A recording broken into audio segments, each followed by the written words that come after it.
Welcome to another Whiteboard Wednesday video here, where I'm going to be covering a wholesaling and house flipping topic, and we're going to talk about a definition or a concept or a technique or a strategy to help you become a better real estate investor. And on today's video, we're going to be covering the topic of what is a pre-foreclosure coming up.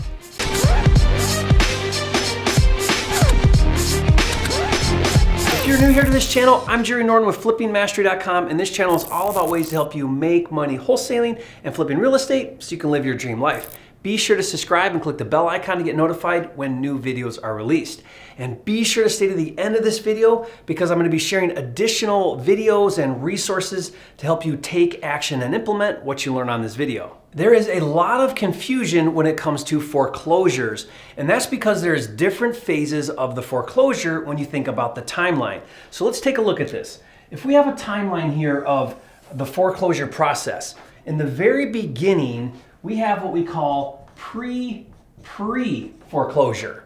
Now what pre-pre foreclosure is that's the time frame from when a seller goes late on their mortgage payment with a lender until the pre-foreclosure starts.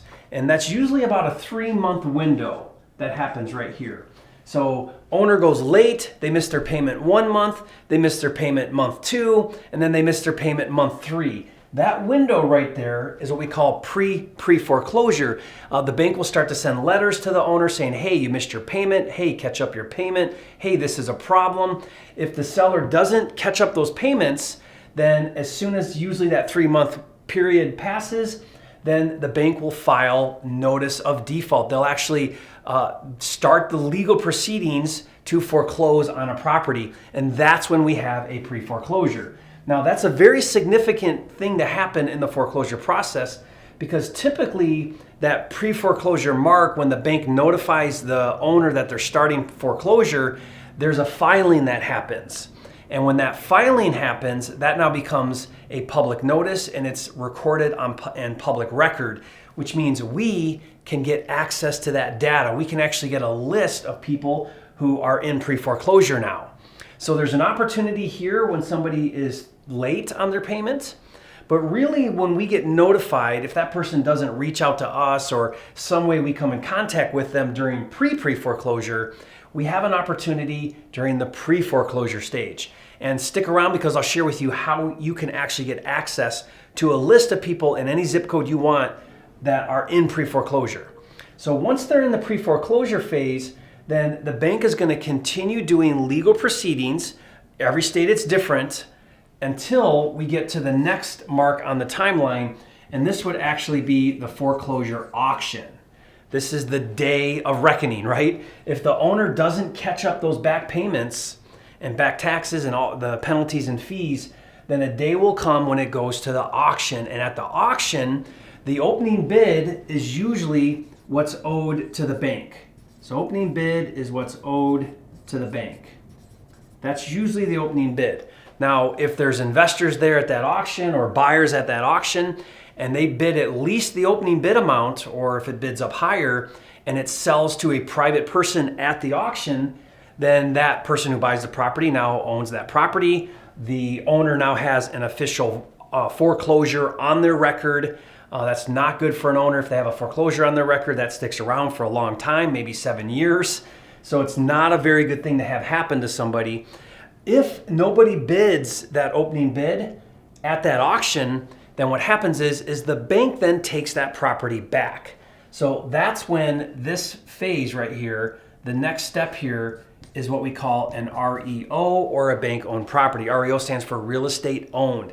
This is when the bank now repossesses the property. No one bought it at auction. They now own that property. Once the bank repossesses the property, now has owner, they may do a, they're gonna kick that person out of the house if they haven't left already. They're gonna take possession of the property. And then what they're gonna do is they're gonna liquidate or sell that property. What they do is they hire an asset manager. The asset manager's job is to sell the property for the highest value they can get. The asset manager works with a designated real estate listing agent to figure out what the property's worth, put it up for sale, and try to sell it for the best price they can get. And that is an REO. So when you see an REO for sale online or listed with a real estate agent, it's gone through this whole process here. Sometimes this can happen fairly quickly in a few months, maybe 6 months in some states. Other states, it takes a long time. Some states even have redemption, which means once the property is sold at auction, there's a window of time where the owner can still redeem the property. And so the new buyer can't actually take possession until redemption is over. It's like another grace period for the owner to kind of get everything caught up if they can. For example, in Michigan, it's 6 months of redemption after the foreclosure auction. If the property's over an acre, it's a year. So every state's a little bit differently, does it a little differently. Make sure you find out in your state how that all works. You can Google and put in these questions, about pre-foreclosure and the process that the banks follow to foreclose on a property, how the auctions work. You can actually go attend these auctions and be a buyer there.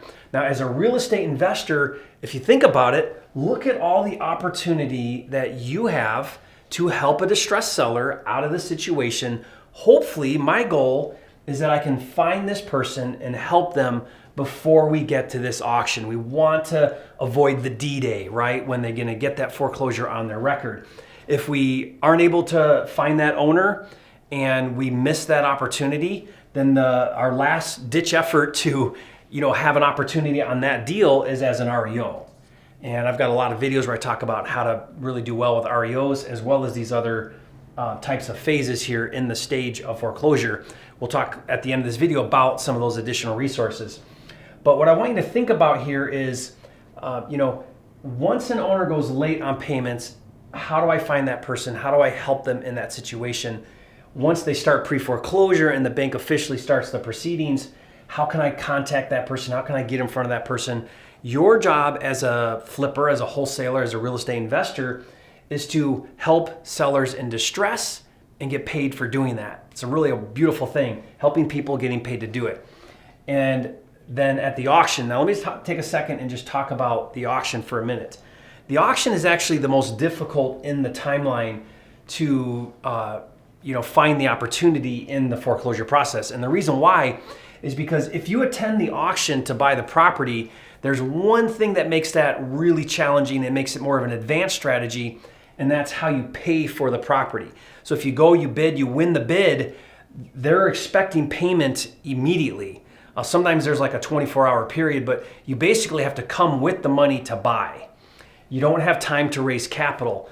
Any of these other phases, you do. You have a window of time, because what you're going to do is you're going to contract with the seller, in this case as an REO with the bank. You're going to have a closing schedule that's usually 2 weeks, 3 weeks, sometimes 30 days, sometimes 45 days out. That gives you time to then wholesale the property, find a buyer and wholesale the property before the closing. Or if you're going to fix and flip, raise capital so that you can get to the closing with money. I love having that option of being able to raise money or find a buyer in the transaction from the time I get a contract to the time I have to close on the contract. So if you think about that, you can do that in pre-pre foreclosure, pre-foreclosure, and REO stage. Now, something that you're going to run into, those of you that are really interested in going after pre-foreclosure leads, is that most sellers do what I call put their head in the sand, which means they're going to contact you right here. At the 11th hour is when the majority of people in pre-foreclosure finally deal with it. It's kind of like the idea of, this isn't happening to me. I'm going to figure out a way to work this out. Sometimes what happens is they maybe lose their job, they start missing some payments, they get a new job, but they're just behind now and they just can't catch up because they're $5,000 behind or whatever it is, and they just are trying to play catch up, and they just can't, or they're not able to work it out, or it just continues to progress to the auction date, and then they finally call your for sale by owner or your We Buy Houses cash sign, or they're finally able to call back because you contacted them earlier, and they then are proactive finally at the last minute.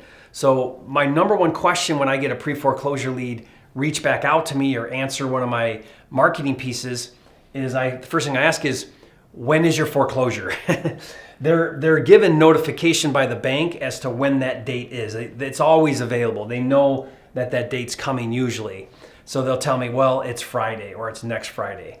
And I'm immediately thinking, okay, you've been in pre-foreclosure for 6 months, your auction is in 3 days, why are you calling me now? You know, but that's just how it goes. So you have to be prepared for that.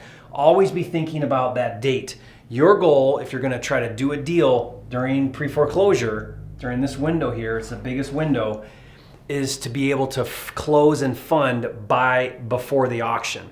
First thing you have to do is ask the seller for a payoff letter from their lender. That's a quick phone call. Lenders do these all the time. They usually can kick those back same day.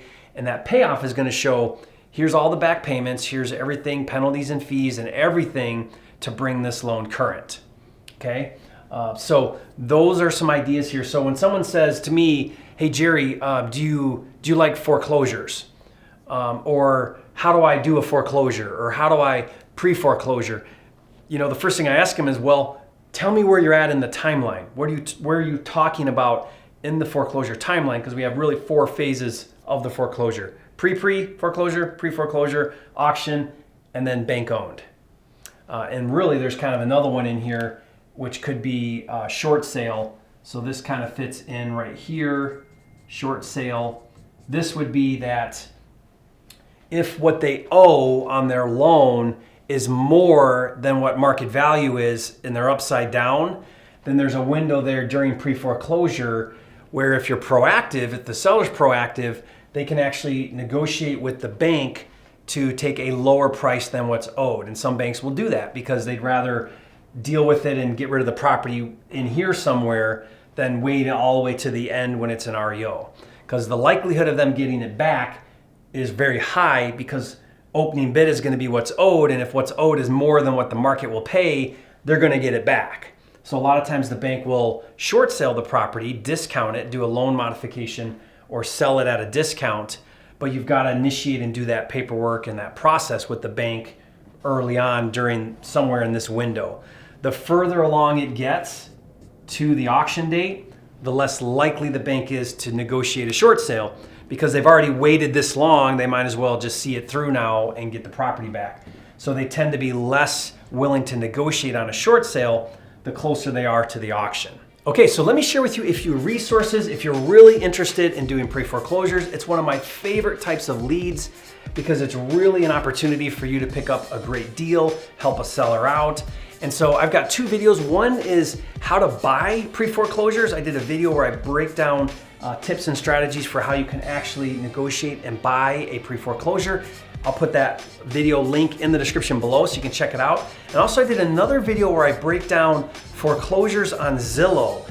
You'll notice, if you go on Zillow, you'll see lots of foreclosures for sale on Zillow. Those can be very misleading because most people don't understand where it's at in this phase of the timeline. So on that video, I break it down, I show you exactly how to understand what those are when you're on Zillow and how you can go after those. So those 2 resources. And also, if you're interested in pre-foreclosure leads, those are one of the things that we provide in my all-inclusive deal management system called FLIPSTER. And if you've never heard of FLIPSTER, it's an all-inclusive cloud-based deal management system for wholesaling and flipping houses. It comes with dozens of different tools, all designed to help you manage each and every step of the way when you wholesale and flip houses. And one of the tools, one of the deal finding tools, is our motivated seller leads, and we actually provide pre-foreclosure leads with, a lot of them have phone numbers and emails.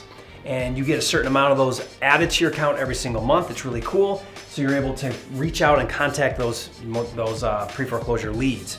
So if you want to learn more and to check that out, just go to getflipster.com. You can see it in action and learn more. And hey, thanks for joining me on this video. If you learned something new, go ahead and hit that like button and leave a comment and let me know your biggest takeaway and if you plan on going after pre-foreclosures. And if you haven't yet, be sure to subscribe to the channel. I'm dedicated to helping you make more money in less time wholesaling and flipping houses. And this is the #1 channel on YouTube for all things wholesaling and flipping. We've got hundreds of videos and new videos coming out every single week. And don't forget, it's not about the money, it's about having the time and freedom to have, be, do, and give everything that God has in store for you. That's what it's really all about. And I'll see you on the next video.